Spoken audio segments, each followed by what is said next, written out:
మీ ఎలాంటి వ్యాపార ప్రకటనలకైనా వెంటనే మా ఛానల్ సంప్రదించండి.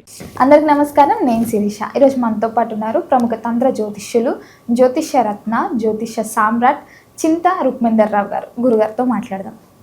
గురుగారు నమస్కారం. మాతృదేవోభవ, పితృదేవోభవ, ఆచార్యదేవోభవ. ఓం నమో మాందేశ్వరాయ నమః. గురుగారు చూస్తుండగా 2025 అయిపోయింది. సో 2026కి వచ్చేస్తున్నాం. సో ముఖ్యంగా ధనుసు రాశి వారికి ఎలా ఉండబోతుంది అంటారు? ఎలాంటి జాగ్రత్తలు తీసుకోవచ్చు అంటారు? ఈ 2026 సంవత్సరము ఆంగ్ల సంవత్సరము జనవరి నుంచి డిసెంబర్ వరకు ధనుసు రాశి వాళ్లకు ఎటువంటి ఫలితాలు ఉన్నాయి అని మనం మాట్లాడుకునే ముందు ఈ రాశి వారి యొక్క ప్రత్యేకతలు కొన్ని మాట్లాడుకున్న తర్వాత మనం ఫలితాల్లోకి వెళ్దాము. ఈ ధనస్సు అంటే కాలపురుషుడికి 9వ స్థానము. కాలపురుడు 9వ స్థానం అంటే మన కాలపురుషుడు అంటే ఇప్పుడు ఒక వ్యక్తి అనుకుంటే మనమే కాలపురుష స్వరూపం. కాలపురుషుడు అంటే ఆయనకి ఎట్లయితే మనకు అవయవాలు ఉంటాయో అలాగే ఆయనకు కూడా ఉంటాయి. కాలపురుష స్వభావం యొక్క ప్రభావంతోనే మనిషిగా పుడతాం. మనకు తొడలను సూచిస్తుంది. ఎవరికైనా సరే ఇప్పుడు వృశ్చిక రాశి మలమూత్ర విసర్జనాస్థానంలో దాని తర్వాత వచ్చే నెక్స్ట్ పార్ట్ కిందకి తొడలే కదా. అంటే ఇక్కడ ఉన్నటువంటి సమస్యలు పటిష్టమైనటువంటి ఆ కాళ్ళకు సంబంధించిన తొడల భాగము వీక్గా ఉన్నవాళ్ళు లేదా బలిష్టంగా ఉన్నవాళ్ళు ఈ రాశిలోకి వస్తారు.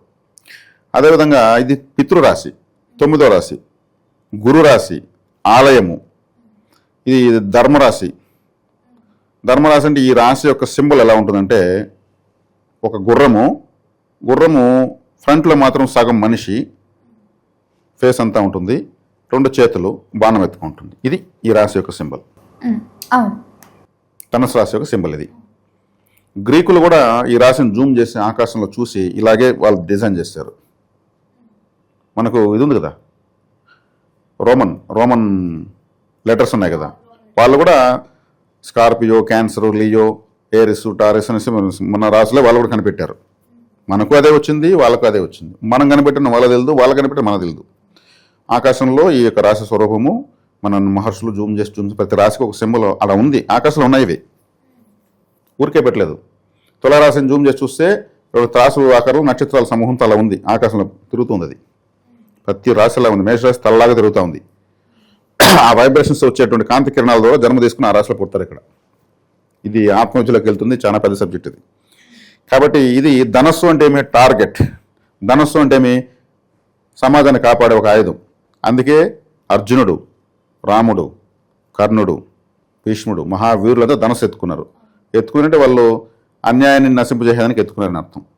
ఒకరిపైన అంటే కర్ణుడు, దానకర్ణుడు, ఆయనకి యుద్ధ ధర్మం ప్రకారం ఎవరిపైకి ఒకరు యుద్ధం న్యాయం ప్రకారం వెళ్ళాలి. కాబట్టి అంటే మహావీరుడు ఎత్తుకున్నటువంటిది, లోకోద్ధరణకి ఎత్తుకున్నటువంటిది ఒక టార్గెట్. ఇప్పుడు కరెక్ట్గా దాన్ని కొట్టాలంటే కరెక్ట్ వేసేది, దేనోని కొట్టాలని ఎత్తుకునేది. అంటే సమాజాన్ని కాపాడేది అంటే దైవరాశి. అందుకే ఆలయము అని చెప్పాం. గురువు అంటే బోధించేవాడిని అర్థం. ఆ వీరుడికి ఒక గురువు ద్వారానే ఆయుధం చేతికొచ్చుంటుంది. గురువు లేకుండా అర్జునుడు అన్నాడు. ఆ ద్రోణాచార్యుడికి విద్య నేర్పించింది కూడా పరశురాముడు, కర్ణుడికి విద్య నేర్పించింది పరశురాముడు, భీష్ముడికి విద్య నేర్పించింది పరశురాముడు. మరి పరశురాముడికి ఎవరు నేర్పించాడు? పరమేశ్వరుడు నేర్పించాడు. అందుకే పరశురాముడు శివారాధన చేస్తాడు. శివుడు కూడా శివధనస్సుని ఒకటి జనక మహారాజుకి ఇచ్చాడు, దాన్ని రాముడు ఎక్కిపెట్టాడు. ఈ ధనస్సుకు ఎంత చరిత్ర ఉందంటే అంత చరిత్ర ఉంది. అదే ఈ ధనుసు రాశి. కాబట్టి ఈ రాశి అనేది దైవరాశి, దైవబలం సూచించేటువంటి రాశి, గురుబలాన్ని సూచించే రాశి. అందుకే గురు సమానులకు వీళ్ళు సేవ చేయాలి. గురువు ఎవరు? తల్లి, తండ్రి, మేనమామ, మేనత్త, మనకు చదువు చెప్పించిన వాళ్ళు, వీళ్ళంతా గురు సమానులు అంటారు. వాళ్ళకి సేవ చేస్తుంటే రాశి యాక్టివేట్ అవుతూ ఉంటుంది. అదే ఈ రాశి ఒక టార్గెట్ పెట్టుకుని పనిచేస్తుంటారు కొంతమంది. నేను పలానా సాధించే వరకు నేను గుండు కొట్టను, లేదు పలానా తినను, అప్పటి వరకు పలాందరిని వదిలేస్తున్నాను అని భీష్మించుకుని శపథాలు చేసి అది సాధించే వరకు ఆ శపథాన్ని మళ్ళీ వాళ్ళు చేస్తుంటారు. అంటే ఒక ఛాలెంజ్ చేస్తారు. అప్పుడే విద్యలు వస్తాయి. కొన్ని నేను పలానా తిన్నంటే నాలుగు పనిష్మెంట్ ఇస్తారు, నేను పలాన్ని టచ్ చేయను అని. ఆ శపథాలు రాసిది దైవ శపథం అంటారు కదా, దేవుడు ముందు ప్రమాణం చేస్తారు కదా, ఇవన్నీ కూడా ఈ రాశిలోకి వస్తాయి. చాలా అవసరమైన రాశి. తండ్రిని సూచిస్తుంది. ఈ రాశిలో పుట్టిన వాళ్ళు తండ్రి రోల్ మోడల్. వాళ్ళ లైఫ్లో మా నాన్న అలా చెప్పాడు, మా నాన్న ఇలా చెప్పాడు, మా నాన్నే గొప్పవాడు అని వాళ్ళ నాన్నే భజిస్తూ ఉంటారు. ప్రతి ఒక్కదాని వాళ్ళ నాన్న రోడ్ మాల పెడతా, వీళ్ళ నాన్నే పెద్ద పుడింగ్ అని చెప్తూ ఉంటారు అనుకుంటూ ఉంటారు వాళ్ళు. వాళ్ళ నాన్న అన్ని చూపించుంటాడు చిన్నప్పుడు, అలా సాకుంటాడు. నాన్న ఇది జాగ్రత్త గురువులాగా వాళ్ళని లాక్కొచ్చుంటాడు. ఇది ఈ రాశి యొక్క ప్రత్యేకమైనటువంటి స్పెషల్ సమాచారం. ఇది రాశి ఫలితాలకు మాస ఫలితాలకు సంబంధం లేదు. ఇక ఈ రాశికి ఈ సంవత్సరం ఎలా ఉంది అని తీసుకుంటే 4వ ఇంట్లో శని, అర్ధాష్టమ శని అంత పాజిటివ్గా లేదు. 7వ ఇంట్లో గురువు ఉన్నాడు, అది పాజిటివ్. 3వ ఇంట్లో సప్తగ్రహ కూటమి, ఇది బాగుంది. 3వ ఇంట్లో అన్ని గ్రహాలు కావడం అంటే చేసే ప్రయత్నాలు సక్సెస్ అవుతాయి. ధైర్య వీర్య విజయస్థానం అంటారు 3వ స్థానాన్ని. కాబట్టి ఇప్పుడు వీర్యశక్తి అంటే బలము అని అర్థం. కాబట్టి ఆ స్థానంలో 7 గ్రహాలు కంజక్ట్ అవుతున్నాయి. కాబట్టి వీళ్ళు చేసే ప్రయత్నాలు సక్సెస్ అవుతాయి. వీళ్ళు అసలు ధనుసు రాశి, ప్రయత్నాలు టార్గెట్లు వీళ్ళు మంచి వాళ్ళు లేరు. కాబట్టి కాలసర్ప దోషం ఒకటి ఏర్పడుతూ ఉంది, అది కొంచెం ఎఫెక్ట్ ఉంటుంది. అర్ధాష్టమశని కొంత ఎఫెక్ట్ ఉంటుంది. కాలసర్ప దోషాన్ని గరుడారాధన చేయాలి. వీళ్ళు మాస ఫలితాలు సంవత్సర ఫలితాలకు సంబంధం లేకుండా వీళ్ళు చేయాల్సినటువంటి ఆరాధన, సూర్య నమస్కారాలు, పితృపరిహారాలు కంపల్సరీ చేయాలి. ఈ రాశి వాళ్ళు కానీ ఈ లగ్నం వాళ్ళు కానీ వివాహం చేసుకున్న తర్వాత మొదటి సంతానం వ్యతిరేకమైపోతుంది వీళ్ళకి, లేదా అభాషణ అయిపోతుంది. ఇది కంపల్సరీ. కులదేవత బలం తక్కువ ఉంటుంది. అంటే 5వ స్థానం మేషమైంది. మేషం అంటే అగ్నితత్వ రాశి. అదే 5వ స్థానం సంతాన స్థానం అయింది, అందుకు అభాషణ అయిపోతుంది చెప్పింది. లేదంటే ఒకవేళ పుడితే కూడా వీళ్ళకి వ్యతిరేకం. నాకు ఇప్పుడు ఒక పురుషులైతే మా నాన్న నాకు నచ్చదు, మా అమ్మ నచ్చుతుంది అంటారు. లేదు ఒక స్త్రీ ధనుసు రాశిలో పుడితే మా అమ్మ అంటే నాకు ఇష్టం, మా నాన్న అంటే ఇష్టం అంటారు. అట్లా ఆపోజిట్ అవుతుంది. అది కుటుంబాల్లో చెప్పుకుంటూ ఉంటారు. కాబట్టి ఈ రాశి వాళ్ళకు కాలసర్ప దోషాన్ని గరుడారాధన చేయాలి. అర్ధాష్టమ శనికి శివాలయానికి ఎక్కువ వెళ్ళి రావాలి. ఇతరులతో మీతంతా బాగానే ఉన్నాయి, వీళ్ళు అధిగమిస్తారు. టైం బాగానే ఉంది. ఈ రాశిలో పుట్టిన వాళ్లకు ఇప్పుడు ఈ సంవత్సరం వివాహ బలం బాగానే ఉంది, సంతాన బలం బాగానే ఉంది. గురువులు డైరెక్ట్గా లగ్నం రాశిని చూస్తాడు కాబట్టి వీళ్ళు అనుకున్న టార్గెట్లు అందుకుంటారు. అందుకంటే రాశ్యాధిపతి రాశిని చూస్తాడు కాబట్టి. 3వ స్థానంలో ధైర్య వీర్య విజయస్థానంలో 7 గ్రహాలు కలవడం వీళ్ళకు చేసే ప్రయత్నాలు మల్టిపుల్ టైమ్స్. ఇప్పుడు ఒక ఉద్యోగం ప్రయత్నిస్తే 2-3 ఉద్యోగాల అవకాశాలు వస్తాయి, ఒకదాని మించి ఒకటి వస్తాయి. ఏ సెలెక్ట్ చేసుకుని కన్ఫ్యూజన్ అయ్యే పరిస్థితి వస్తుంది. వ్యక్తిగత జాతకంలో ఏదన్నా లోటుపాట్లు ఉన్నప్పుడు అది మనం చెప్పలేం. ఈ సంవత్సరం వస్తున్నటువంటి గ్రహస్థితిని మనం బేరేజ్ వేసి చెప్పాలంటే అవకాశాలు అయితే వీళ్ళకి బాగానే ఉన్నాయి. 4 గంటల శని ఉన్నాడు కాబట్టి ఏదో ఒకటి ఆటంకం కొడతా ఉంటాడు, దాన్ని అధిగమించుకుంటూ వెళ్ళాలి. మనం పోతా ఉంటే స్పీడ్ బ్రేకర్ వస్తుంది, టర్నింగ్ వస్తుంది, గొంతు వస్తుంది, ఆపోజిట్లో వెహికల్ వస్తుంది. ఇలా శనేశ్వరుడు ఏదో ఒక ఆటంకాన్ని ఇస్తూ ఉంటాడు, దాని గురించి చూసుకొని పోవాల్సి వస్తుంది. దైవబలం ఉంది కాబట్టి వీళ్ళు ముందుకెళ్ళచ్చు. ముఖ్యంగా గురుగారు మరి విద్యార్థులకు ఎలా ఉండబోతుందంటే? విద్యార్థులకు రిజల్ట్ బాగా 4వ ఇంట్లో శని ఉన్నాడు. శని ఉన్నా కానీ లగ్నాన్ని లేదా రాశిని గురువు చూడడం వల్ల వీళ్ళు మంచి మైలేజ్ తెచ్చుకుంటారు. ఇబ్బంది దానిపైన వరీ కావడం అవసరం లేదు. ఈ రాజకీయ రంగంలో వారికి, సినీ రంగం వారికి, కళాకారులకు ఎలా ఉండబోతుంది అంటారు మరి? సినీ రాజకీయ కళారంగాల వరకు బాగానే ఉంటుంది. ఎందుకంటే 3వ ఇంట్లో ఏదైతే ప్రయత్నము అచీవ్మెంట్స్ కొట్టేటువంటి ప్లేస్ అని చెప్పానో అక్కడ గ్రహాలు ఎక్కువ కలవడం వల్ల ఆ సప్తగ్రహ కూటమి మంచిదే. కాలసర్ప దోషాన్ని కంపల్సరీ గరుడారాధన చేసుకోవాలి. గరుడ మాలా మహామంత్రము, గరుడ గాయత్రి మంత్రము, గరుడ పంచాక్షరి మంత్రం లాంటివి చదువుకోవడం మంచిది. గరుడ సింబల్ నుండి రింగ్స్ వేసుకోవచ్చు, డాలర్స్ వేసుకోవచ్చు, టాటూ వేసుకోవచ్చు. ఇంట్లో పెద్ద గద్ద ఫోటో కూడా వాల్ పోస్టర్గా అతికించుకోవచ్చు. పున్నమి గరుడ సేవ అని తిరుమలలో ప్రతి పౌర్ణమికి గరుత్మంతుడి విగ్రహమైన వెంకటేశ్వర స్వామిని ఊరేగింపు చేస్తారు. ఆ పున్నమి గరుడ సేవలో పాల్గొని రావచ్చు. బ్రహ్మోత్సవాలు వస్తే గరుడ సేవ కంపల్సరీ అటెండ్ కావాలి. ఎక్కడన్నా గద్ద కనిపిస్తే ఓం పక్షివాహనాయ నమః అని కానీ, ఓం వినతపుత్రాయ నమః అని కానీ, ఏదో ఒకటి పక్షి రాజాయ నమః అని కానీ, విష్ణు వాహనవే నమః అని ఏదో ఒకటి ఈ వేలుతో ఇలా నమస్కరించాలి గరుత్మంతునికి. ఇది ఎవరైనా చూస్తే ఏడాది పిచ్చి అనుకుంటారు, అలా అనాల్సిన అవసరం లేదు. మనసులో తెలుసుకోండి. యాక్చువల్గా గరుత్మంతుని నమస్కరించాలి ఈ వేలుతో ఇలా అనుకుంటారు. ఇది నాకు కొంతమంది పెద్దలు చెప్పించారు.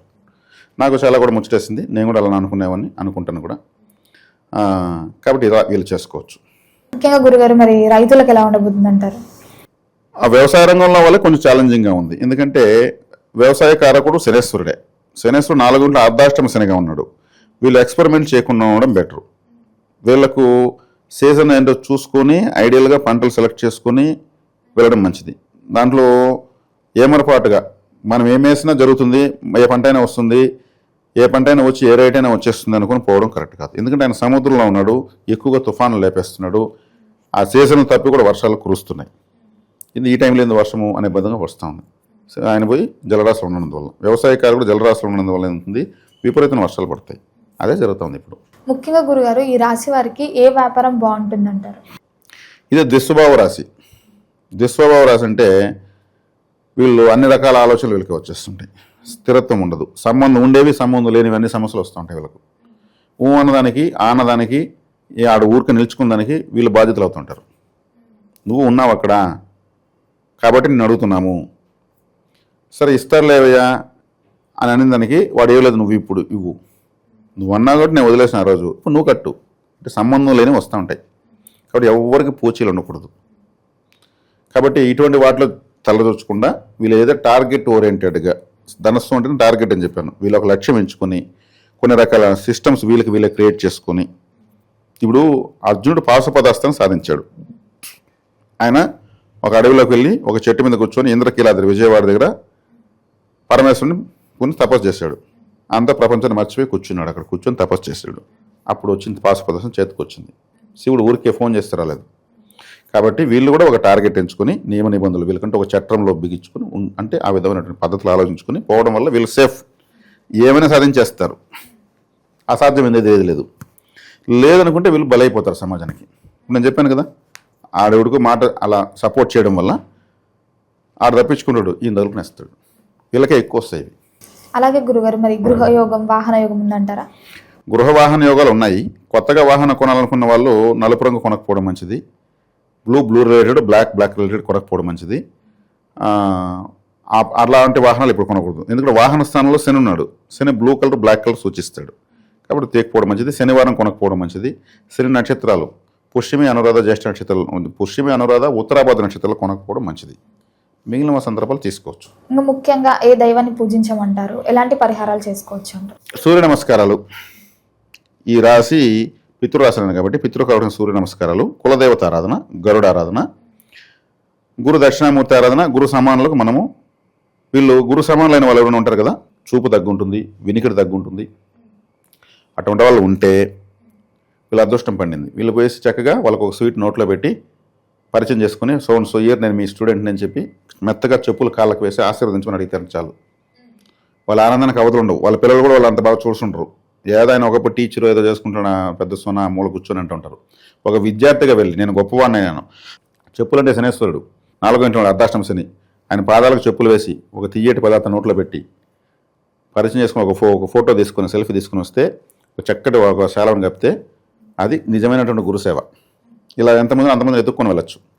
గురుగారు ఓవరాల్గా ధనుసు రాశి వారికి 2026 ఎలా ఉండబోతుంది, ఎలాంటి జాగ్రత్తలు తీసుకోవాలి, ఏ దైవాన్ని పూజించాలో తెలియజేసినందుకు ధన్యవాదాలు.